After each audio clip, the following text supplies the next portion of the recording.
ஏய் விஜய் வீட்டு விட்டு வெளியே வா, ஏய் விஜய் வீட்டு விட்டு வெளியே வா.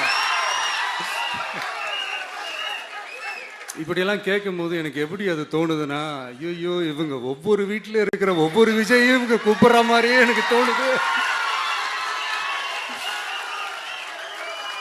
அப்படிதான் எனக்கு தோணுது. அதனால பொறுங்க பாஸ், வருவாங்க, முறையா வருவாங்க.